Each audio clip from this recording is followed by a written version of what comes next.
A primeira sensação minha em Santos, quando desci do carro que meu pai nos trouxe em 1960, eu vou contar, era um Jeep. A gente veio de Londrina até Santos de Jeep, parando várias vezes na estrada para fazer piquenique. Não havia tantos postos de gasolina que tinham serviço, no máximo a gente conseguia ir ao banheiro e olhe lá. Né? E o banheiro, para quem se lembra que tem mais idade, era um lugar fechado, a porta, com uma chave imensa pendurada numa coisa de madeira, né? Que você, quando entrava, queria sair logo. Por isso, era veloz o uso. E é claro, eu quando entrei aqui, né, no mar, depois eu fiquei brincando na areia, o que mais me chamou a atenção, eu me lembro disso, que eu tinha 6 anos, já a memória já começa a guardar, era como a areia esvaía no meio dos dedos. Eu punha areia, eu tentava segurar um pouco da areia e da água, e ela passava. Essa, para mim, talvez a imagem mais nítida, né, em relação à necessidade de nós termos propósito no que fazemos, à medida em que a vida não pode se esvair desse modo. Ela passa. Nós somos, sim, pessoas que não temos a imortalidade, mas enquanto cá estivermos, é claro, a importância maior é que aquilo que a gente faça tenha propósito.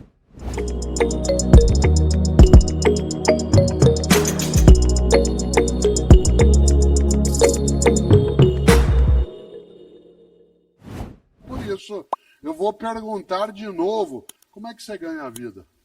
Trazendo aí de novo, Marcos, capítulo 8. De nada adianta uma pessoa ganhar o mundo se ela perder sua alma. E o que é alma no sentido que está sendo usado? Ali tem uma marca religiosa, mas eu quero dar um componente mais filosófico, é a tua identidade. Isto é, a tua autenticidade, a tua veracidade. Quem sou eu? O que sou eu enquanto vivo? Leandro Carnal e eu temos um livro chamado Viver a que se destina, em que eu relato uma história que meus pais eram muito peritos em fazê-lo comigo. Porque às vezes quando brigavam comigo eu dizia assim para eles, eu não pedi para nascer. Aí eles respondiam de modo muito inteligente, nem nós. E se a gente fosse recuando, eu ouvi meus avós dizer, nem nós, nem nós, nem nós. Como nós não pedimos, cá estamos. A gente não pode ter uma vida desgraçada, da qual se ausente a graça, isto é, o cuidado, a proteção. No nosso emprego, você e eu precisamos ter algo que seja engraçado. Você diz assim, mas meu trabalho é sério. Atenção, seriedade não é sinônimo de tristeza. O contrário de seriedade não é alegria. O contrário de seriedade é descompromisso. Um trabalho sério não é um trabalho triste. Um emprego sério não é um trabalho triste. Um emprego, uma ação, uma atividade séria é aquela que tem um compromisso e um propósito que seja claro. Claro e, claro, dentro dele benéfico. Afinal, voltando aqui, né, ao grande Mário Quintana, um dia pronto me acabo, seja que tem de ser, morrer que me importa. O diabo é deixar de viver, e esse deixar de viver, ele aparece quando eu vou vivendo de modo robótico, automático, não estou sendo capaz de levar aquilo que é importante que eu faça de um modo pensado, autoral. Quando Theo de Barros e Geraldo Vandré fazem Disparada, você se lembra quanto a música traz a ideia de se recusar a ser, né, apenas um boi na boiada. E isso não é apenas para se destacar. Não é assim, na boiada já fui boi e eu não quero mais ser porque eu quero ser mais do que boi. Não, eu não quero ser apenas boi. Eu não quero ser apenas alguém que faça algo que tem sentido. E eu vou usar aqui agora, enquanto eu vou amarrando alguns dos pontos, esta reflexão em torno de algo decisivo. O que é propósito? É o que dá sentido à tua vida. E uso aqui a expressão sentido em duas acepções. Sentido como significado e sentido como direção. Sentido como significado e sentido como direção. Afinal, como é que você ganha a vida? Ou seja, qual é a direção que a tua vida toma? E segundo, qual é o significado daquilo que faz? Seja numa família, numa empresa, dentro da atividade pública, dentro daquilo que é o universo da educação escolar. Como é que você ganha a vida? É gostoso nós imaginarmos que o que nos faz, de fato, trazer a vida como algo que tenha sentido é que ela não seja, evidentemente, desperdiçada, colocada fora, ser inútil. Eu admiro e cito com frequência, queria fazê-lo aqui agora, um homem que ganhou o Prêmio Nobel da Paz antes de eu nascer, em 1952. Eu nasci em 1954.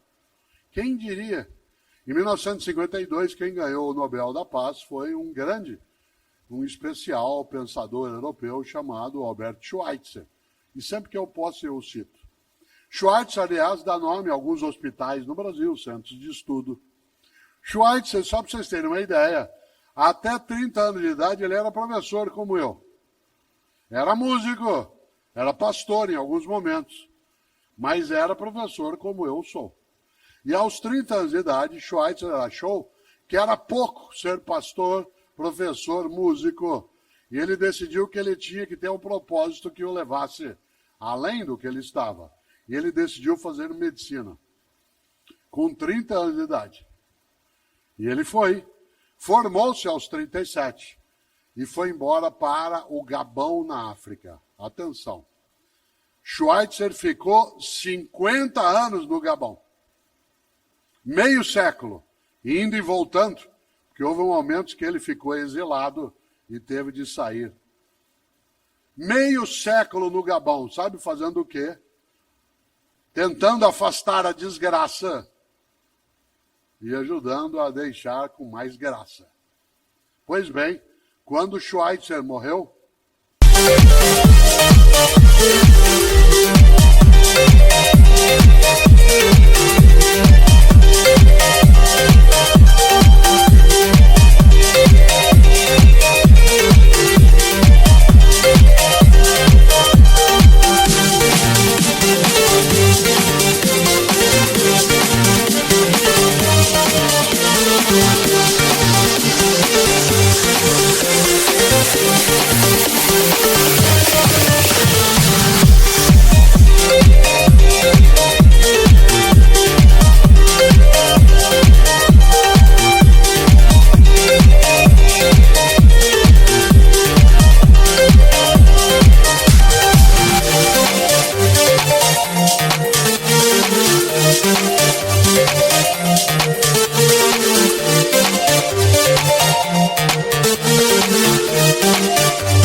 olha que coisa gostosa.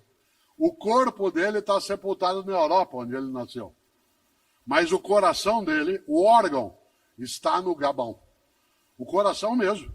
Porque quando ele morreu, o povo do Gabão pediu o coração dele para sepultar lá. Schweitzer.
disse um dia, e essa é uma das frases que eu coloco mais no mundo digital e nos ajuda a pensar.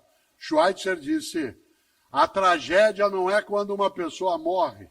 A tragédia é aquilo que morre dentro de uma pessoa enquanto ela ainda está viva. Olha só, a tragédia não é quando uma pessoa morre. A tragédia é aquilo que morre dentro de uma pessoa enquanto ela ainda está viva. E o que não pode morrer? A esperança, a dignidade, o propósito.